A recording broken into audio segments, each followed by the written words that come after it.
Baankiin daldalaa eenyummaa maamiltootaa ifoomsuu fi gaafilee seeraa kaayan kan jedhu har'aan tana qabannee isiniif dhiyaannee jirra. Kabajamtoota hordoftoota Siinqee Production nageenyi keenya kan kabajaaf jaalalaa isinaa dhaqqabu jecha hanga xumura qophichaatti nu faana ta'aatiin hordofaa.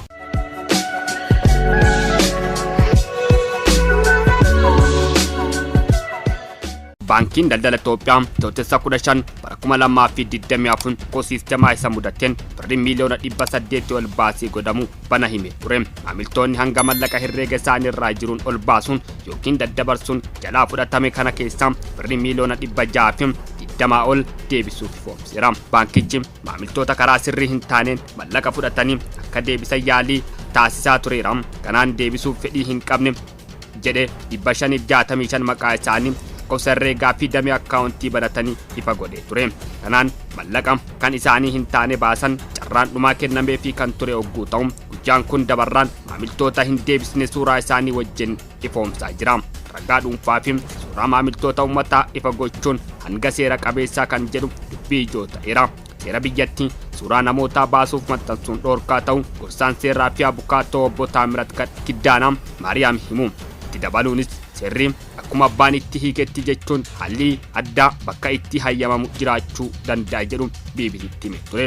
Poolisii fi dhaabbileen wal fakkaatan suuraa namaa barbaadamu maxxansuu danda'u. Murtee seeraa fi yookiin haqaaf jecha eeyyamni nama sana odoo hin gaafatan ifa gochuun ni danda'ama jedhu.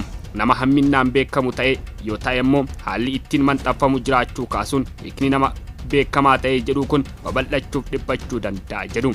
Hiika seeraa yoo ilaalamu sirna baankichaa waan hayyamameef qofa maamiltoota waliigaltee seenan alatti mallaqa ol kaa'anii ol fudhachuun gocha hin malle raawwatan jechuun baankichi irra deddeebiin himata ture. Suuraa namaa amala hammeenyaan beekamu kamuu baasuun namoota mallaqa baasan dabalataa yoo jenne murteen baankichaa maxxansuu danda'a jedhutti nu geessuu danda'a jedhu ogeessi seeraa kun. Hiikni kun namoota hojii hamminaan uummata biratti beekaman kan ilaallatu malee dabarsee mallaqa kanaan kan hirmaatan hin ilaallatu yoo jenne ammoo murtee maxxansuu hin danda'u jedhutti nu geessa. Kanaafidha abukaatoo Taamirat seerri akkuma abbaan hiiketti kan jedhaniifi qaawwi jiru tokkos kan ka'u dhimma kanarraadha. Baankii fi maamila jidduu waliigalteen jira. Namni maamila ta'e waliigalteen simatee itti seenu jira. Kun mirgaa fi dirqama baankichaa fi maamilaa kan qabatudha.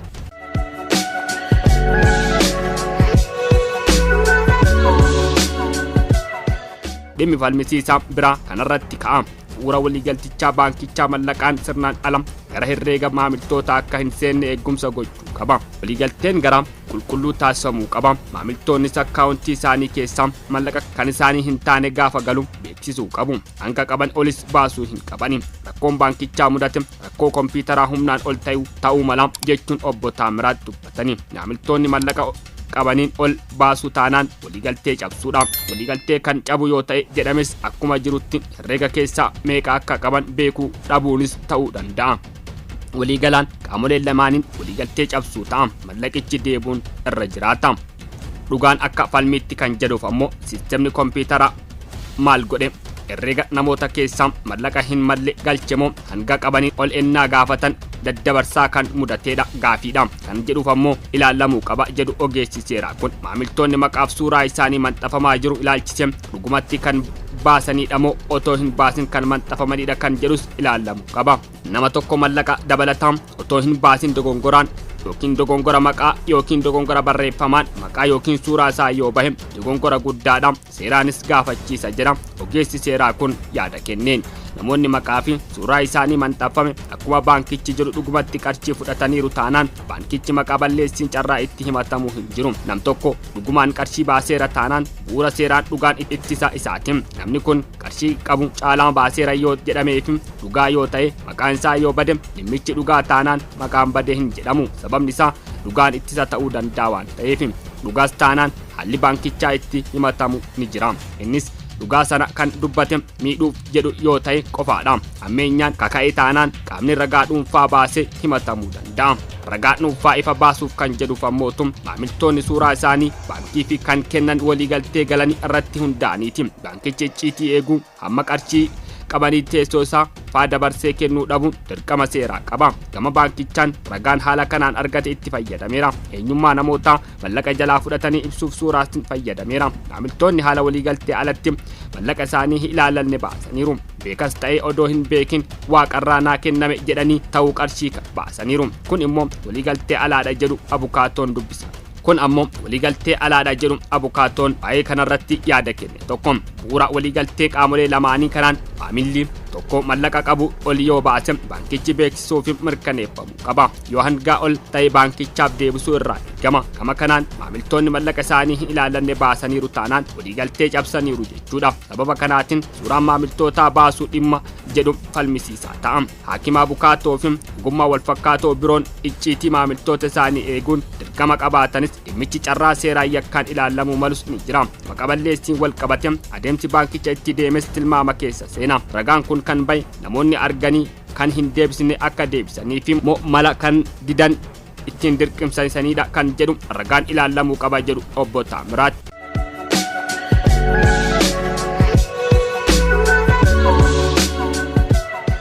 Gochoonni baankichaa mootum lamaan isaanii iyyuu fakkaata. Tokko beeksisuuf gama kaaniin ammoo namoota didan irratti dhiibbaa gochuu fakkaata. Gama kaaniin baankichi seera fayyadamu otoo qabu seera harkaa of keessaa galchuu danda'a kan jedhuuf ni ilaalama. Akka obbo Taamiraat jedhanitti suuraa fi maqaa maxxansan malee poolisii ergee yookaan aangoo ofiin herreega isaanii keessa galee fudhateera kan jedhu hin dhageenye. Akkas taanaan ammoo ragaa dhuunfaa maxxansuu danda'a. Haalli biraan itti ilaalamu haala seeraa ofirraa qolachuutiin salfi difeensi raawwate kan jedhu ta'a. Namni tokko haleellaa ogguu irratti raawwate seeraan alas yoo ta'e haleellaa irraa gahe faccisuuf haleellaa walgitu yookiin wal fakkaatu raawwachuun mirgasaa kabachiisuu danda'a. Seeraa ofirraa qolachuun kan raawwatu haleellaa raawwachuun dura yookiin ennaa dhiyaatudha yookaan battaluma raawwate sana ta'uu qaba. Haleellaan sirritti raawwatame turte tarkaanfii qolachuu fudhattu seeraan ofirraa faccisuu keessaa hin hammatamu. Gama tokkoon jarri qarshii fudhachuu isaanii dura taanaan kan gochuun ni danda'a. Erga fudhatanii booda garuu ofirraa qolachuun kan jedhu falmisiisaa ta'uu mala. Waliigalteen dhimmi baankichaa fi maamiltoota seerota akkaataan ilaalamuu qabu kan jedhan obbo Taamiraat walumaa gala kana jechuun hin danda'amu. Gama hedduun ilaalamuu danda'a jedhu. Sababa kanaaf seerri akkuma abbaan hiiketti kan jedhanidhaafi.